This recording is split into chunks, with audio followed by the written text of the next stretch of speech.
Actually, last night we were going through, me and Rani was up until like 1 a.m. Then we thought actually 12 o'clock we are going to change the time. But 12 past and even 1 o'clock still it is going on with the same time. Then we thought, oh, maybe we are mistaken. It's not this week.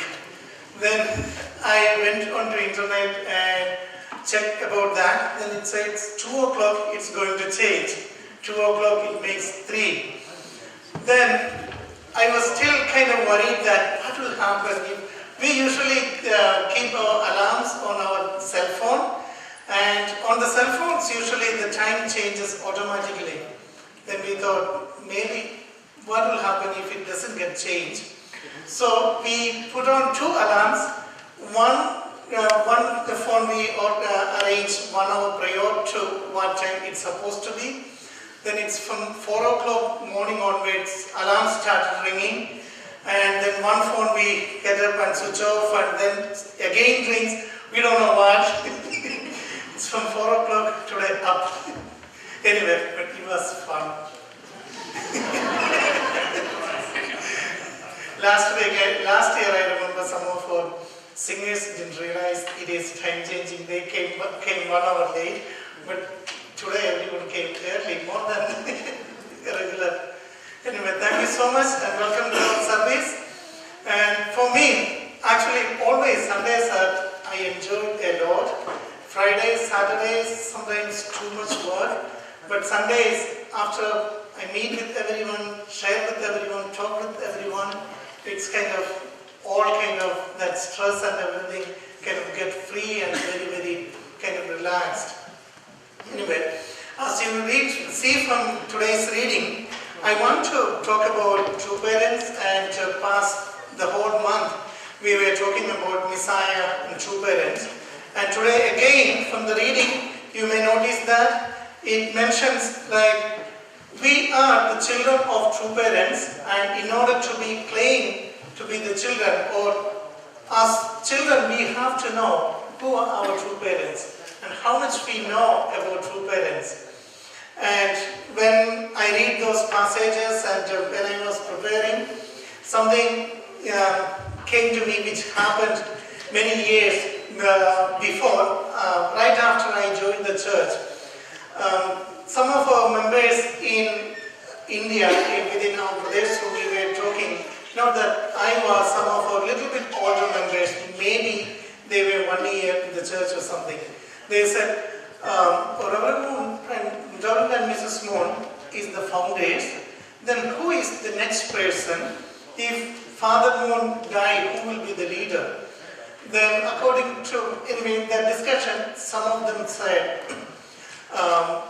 Reverend Kwak is going to be the next leader, and because they see he was that time our international leader. Then somebody else mentioned, no, actually Dr. Kwak is the real, more powerful, so he is going to be the successor. And then someone else mentioned, no, that's not right. Actually, Peter Kim is more important person in the church, so maybe he may be able to, he may be the one succeeding true parents.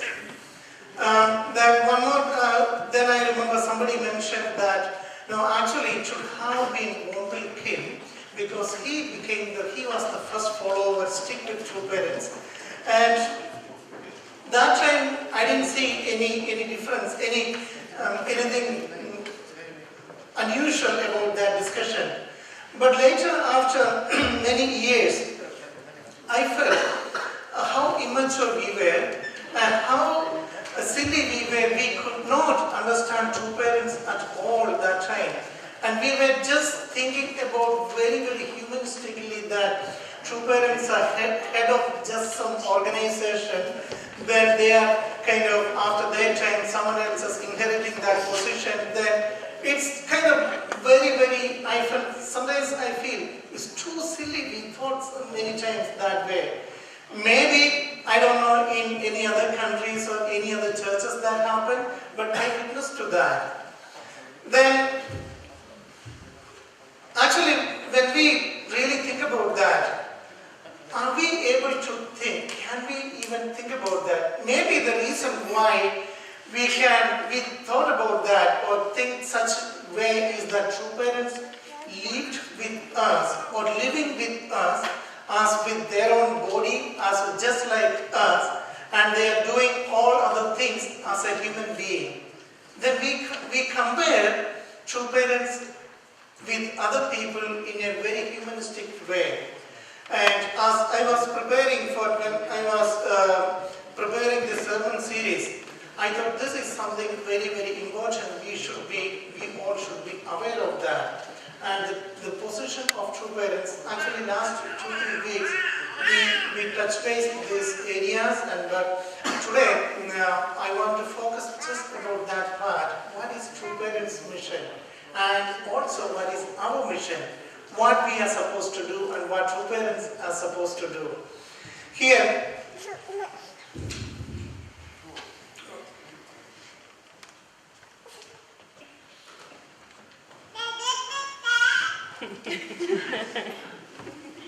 do you like my sermon? Yeah, so I feel when in divine principle, when we study, I think all of us know that according to principle, there is a very, very clear definition of our responsibilities and true parents' responsibilities. And here, according to principle, it says, true parents are here to restore the love, life, and lineage of God, and to establish God's kingdom here on this earth. That is true parents' role. And I firmly believe true parents established that. And with Foundation Day and even before, it was established. And that's why true Father, in his last prayer, Father prayed that I finished everything and it's all up to us and pass on to the tribal messiahs. Now it is our time. And does that mean that we don't have to do anything or everything is completely restored? And Father said, Father passed things to tribal messiahs. And in our role, according to divine principle, is believe in the Messiah and the truth and love and unite with Messiah. That's our role. And here, many times, because true parents were living with us, same time as us, as in 100th passage says, even though the true parents were the fruit of history, we live with them and we breathe the same air as them, and then we sometimes see them very humanistically. And here, I want to go back to Bible in one passage I want to read, which is very, very dear to me. I know this passage even when I was very, very young, and I don't remember when I heard about this first time, because Jesus raising someone from death, that is kind of very, everyone get, oh, that's what Jesus' power, and that's why we remember Jesus. And I know this is, I did not put whole story there, and I want to give a small introduction about that. And Jesus had one of the two main disciples, lady disciples with Jesus, Mary and Martha, and they had one brother, Lazarus. And one day, Lazarus was very close to Jesus also. Jesus called him as his friend. And one day he got sick, and then Mary and Martha sent Jesus a message saying that our brother Lazarus is going to die. Please come and save him. But Jesus could not rush to that situation. Jesus was busy with something else. But Jesus went. But by the time Jesus arrived there, Lazarus was already dead. And then all the rest is in the reading. Let me read. This is from John 11:38 to 44. Then Jesus, deeply moved again, came to the tomb. It was a cave, and a stone lay against it.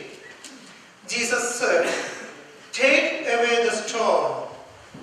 Martha, the sister of the dead man, said to him, "Lord, by this time there will be an order, for he has been dead for 4 days." Jesus said to her, "Did I not tell you that if you believed, you would see the glory of God?" So they took away the stone, and Jesus lifted his eyes and said, "Father, I thank you that you have heard me.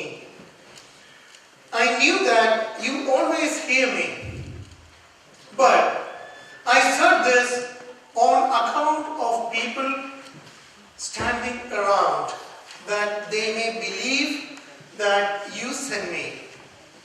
When he had said these things, he cried out with a loud voice,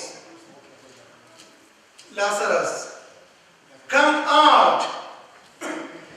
The man who had died came out, his hands and feet bound with linen strips, and his face wrapped with a cloth.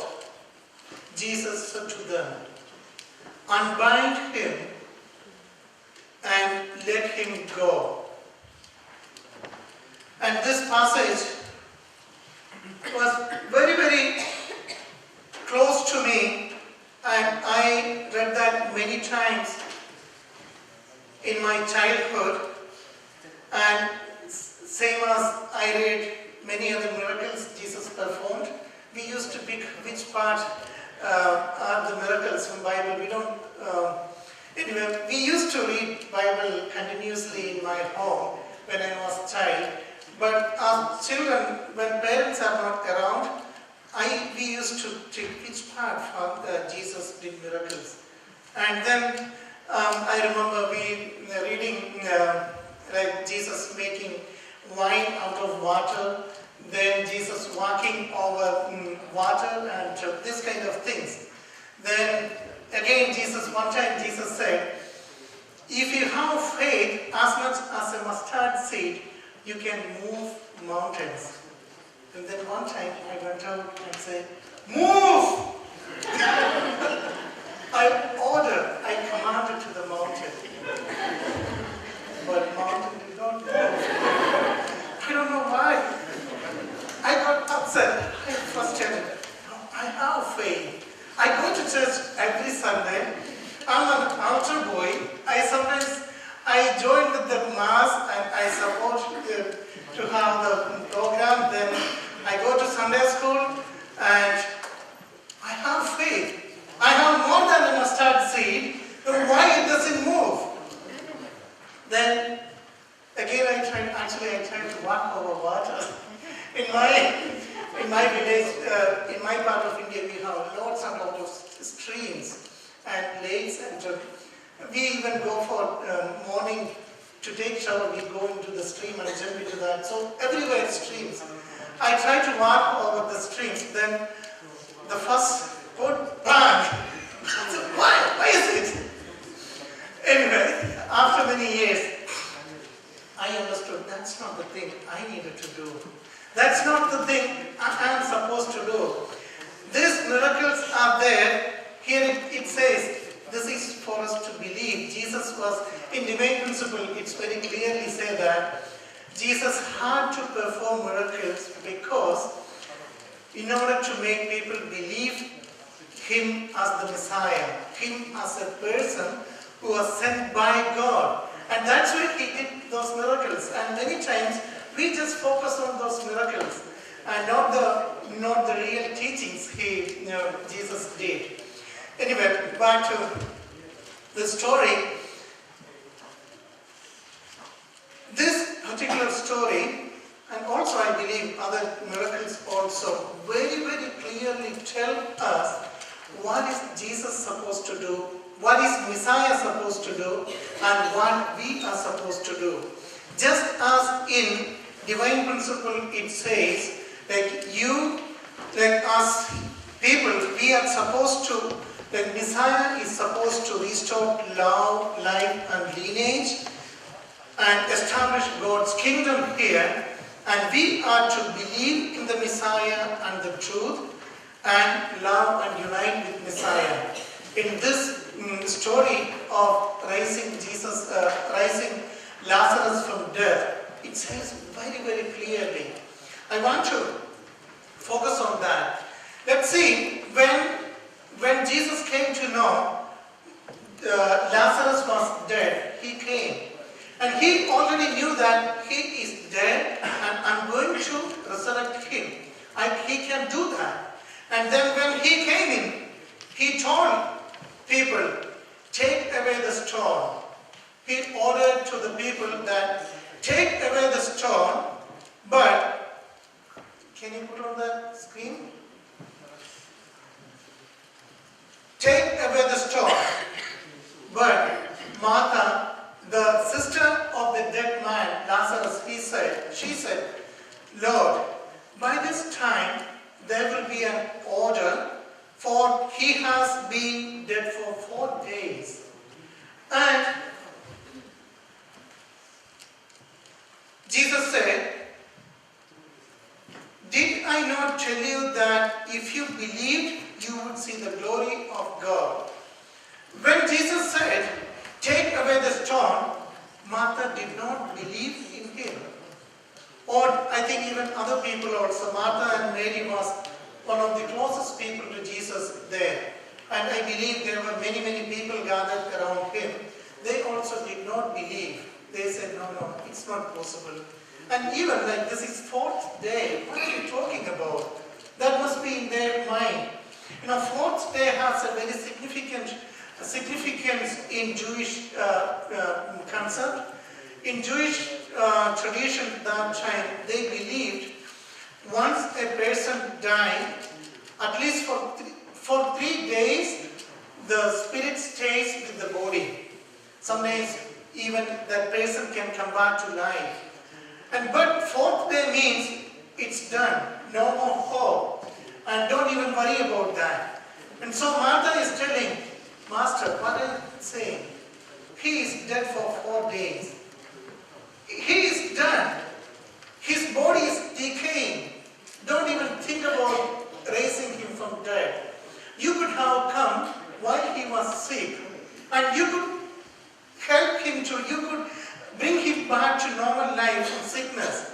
And this my dead brother, he is dead for 4 days. Don't even think about that. And that was Martha's response. Then Jesus said, do you believe in me? Didn't I tell you earlier that if you believe, God can perform miracles? And did I not tell you that if you believed, you will see the glory of God? And that's what Jesus asked the people. And I believe, and I could see that Jesus is telling people, take away the stone, but they are not ready to do that. And here, now we are living with the Messiah at the time of second advent. The Messiah many times, as I show you a video a few weeks before, that Jesus, true parents telling us that, proclaiming the word that I am the Messiah, I am the anointed one for this time, and proclaim to everyone, and tell everyone, and make a way for me to meet with people. And here, Jesus was telling, take away that stone so that I can see Lazarus. I can see where he is. I can see what is his situation. And then let me see what I can do. But that time, Martha and other people said, no, no, no, Jesus, you can't do that. We know better than you. I'm his sister, and I know he is dead for 4 days, and so it's not possible. And same like that, I feel many times we get confused. And Martha thought Jesus cannot do. Same like that. Sometimes we think, I cannot invite anyone to this church because I don't believe in you, dear Messiah, dear true parent, or in God. Actually, we are not the ones to change anyone's life. Here, when those people removed the tomb, if they were ready to remove, Jesus can do. They were just supposed to remove that barrier which is stopping, which is keeping people away from God, which is keeping people away from Messiah. That time there was a storm. This time I feel some of our concepts and many of our belief system, sometimes we feel like this concept, nobody can understand. And sometimes we feel that's a new term, true parents. People cannot understand that. Or who are we to decide that? If true parents are anointed by God, and they know that they know people better than us. It's our way. Just make some kind of situation where Messiah can meet with people. Take away the stones. And maybe here I would feel, maybe we go and invite someone from our neighborhood, or maybe invite our co-worker to somehow meet with Messiah, maybe through a book, or maybe through a presentation, or maybe through a worship service. And somehow, when we do that, God will speak to them directly. We cannot change anyone's life, but God is all-powerful, all-merciful. God can change people. We all got changed by God, by the Holy Spirit. That's why we are here, because someone invited us. And here again, I see sometimes I feel because of our concept or our wrong understanding, those kind of concepts acts like a big storm, blocking people from meeting Messiah and come back to real life. Here at this time, Messiah is not raising someone like this story. I sometimes feel this Lazarus story also may not be a person dead. Maybe Lazarus must be a person who are kind of in big depression. He doesn't want to meet with anyone. Then Messiah come and his sisters or anyone let them meet with Messiah. Then they come back to normal life with a lively spirit. And that's what's happening nowadays also. People with a different concept and different understanding, we are hidden from real life.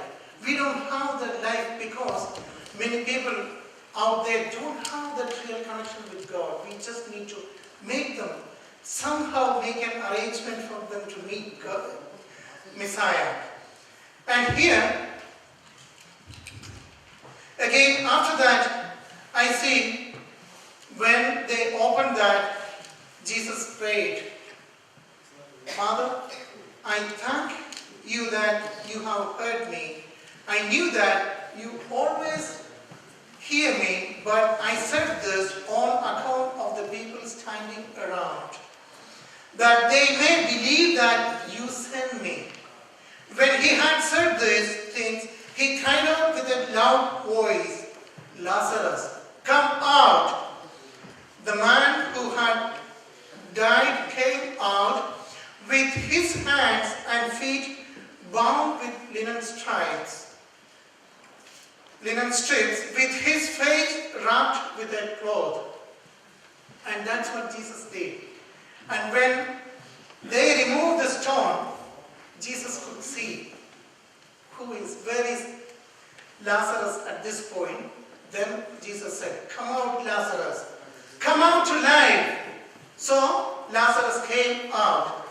Then people were amazed, and which even though they did not believe that will happen, it happened.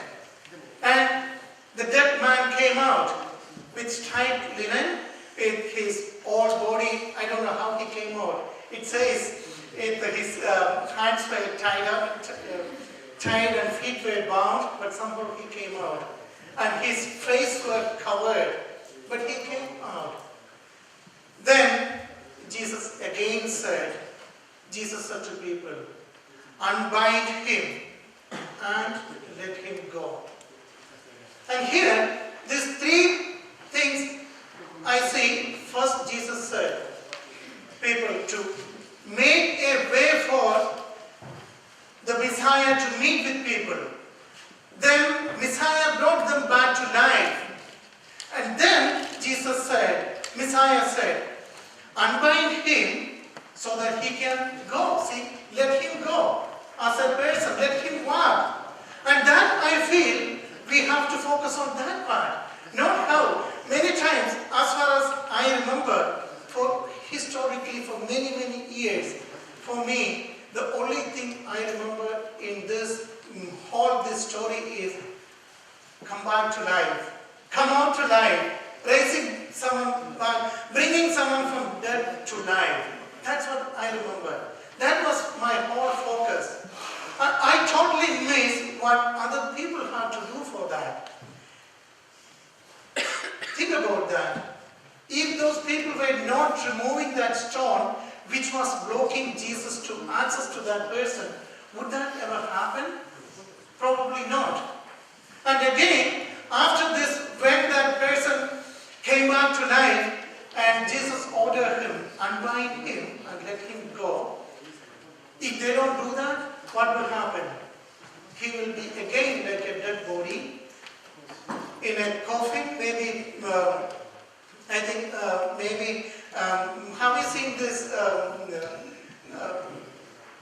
the movies about mummies? They are using a lot of cotton and I think linen to dress them up, maybe just like that, almost like a dead body. Even the face covered with the linen, with whole cloth. Can someone do anything with that? No. That's why Jesus said, unbind him and let him go. That is true. That is an order to empower people. Encourage people to do what they can do with their life. And sometimes I feel we are people who come back to life. We are chosen by God and true parents. And they give us life. We are blessed members. Aren't we? We are. But sometimes we act like this by people who are still binded or still covered by stripes. Actually, Messiah can't do anything about that. That's our job. Empowering our brothers and sisters. Empowering each other. Helping each other. Then we will be able to do miracles. Then we will be able to establish that kingdom which God and true parents are talking about, which true mother is talking about nowadays. Without that, if we, sometimes more than that, what we do, we gossip around and we talk bad about, oh, anyway, she is okay, but like that.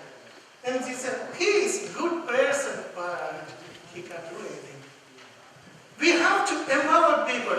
Sometimes that empowering we need to do in our homes, between husband and wife. Even though we are together with amazingly powerful people, chosen by God, trained by true parents, we can't do anything because we are still in that condition, like almost like we are tied up by a duct tape. I believe, I sometimes feel that. We have to go beyond that. We have to empower each other. Sometimes we have no communication between parents and children. Why is that? And there is something stopping us. And it could be something like that stone blocking someone to meet with Messiah. If there is something we have to remove, then we have to help each other so that we can reach our potential. We can reach, we can use the God-given talents God has given to us. then only we will be able to establish what True Mother is asking about. True Mother give us amazing, a very, very big God. And will we be able to do it if we worried about like what people think and what I can do? I don't know people understand this. I don't know people understand principle. We don't know people understand true parents. No, that's not our worry. That's not our thing to worry about. We have to believe true parents and God more than we believe other people. Even more than we believe us, we have to believe in them. Then amazing miracles, just as Lazarus come back to life. The whole world come back to life. Here, in principle, we learn life and death doesn't mean it's physical life and death. It just means their relationship with God. If people doesn't have a relationship with God, people are dead. And that's what we see from the very beginning of the history, right from the fall. Human beings are dead because no relationship with God. And here, at this point, now, we are here to bring people from that death to life. And sometimes for that, we may need to go around and knock the doors and, do you want to come and learn about the Messiah? Maybe we have to change the wording sometimes. Somehow we have to make a way so that Messiah and God can directly talk to them. Then they come back to life. And then here again, we have to unbind them so that they can be a fully functional human beings which can change the world. And human beings are the most powerful. We are the powerful, even more powerful than atom bombs. We can do amazing things once we are ready to do that. And that is the role of us. And that is the role of church. And that is the role of each and every individual sitting here. And that is the role of each and every individual ever met the Messiah. And I strongly believe we can all do that. We are empowered to do that by the Messiah. And just look around how amazing people we are. And I encourage this week and going forward, all of our life, for the entire life, I want to remember this point. I want me also to continuously practice this point, saying that we are together with Messiah. It's our role is to make a way for Messiah to meet with people wherever they are. And we don't need to worry about what is their condition. Sometimes we evaluate people like, sometimes like we looking for very, very highly influential people. Or sometimes we look for people who humbly talk to us. Don't worry about anything like that. Our duty, our role, just pave a way so that Messiah can talk. And Messiah and God, true parents, God, they can change. Then Holy Spirit will change their life. Then, after that, take care of people, take care of each other. And by doing that, heavenly kingdom, eternal good, it comes automatically. We don't need to worry about anything else. And that is my little message this week. And please really, really focus on the family, even family relationship. And to bring about like even family relationship, only it gets strengthened when God and true parents are in between our relationship. Without that, when there is not a common purpose and common center, which is God and true parents, we cannot go deeper in the relationship between children and parents, between siblings, between even co-workers in an office, everywhere. Try to bring in Messiah. Try to bring in God. We may receive severe persecution in the beginning, but at the end, we will be able to glorify God, true parents, and through that we will be able to glorify each and every one of our brothers and sisters sitting here. So So thank you so much for coming today and have a great, wonderful day.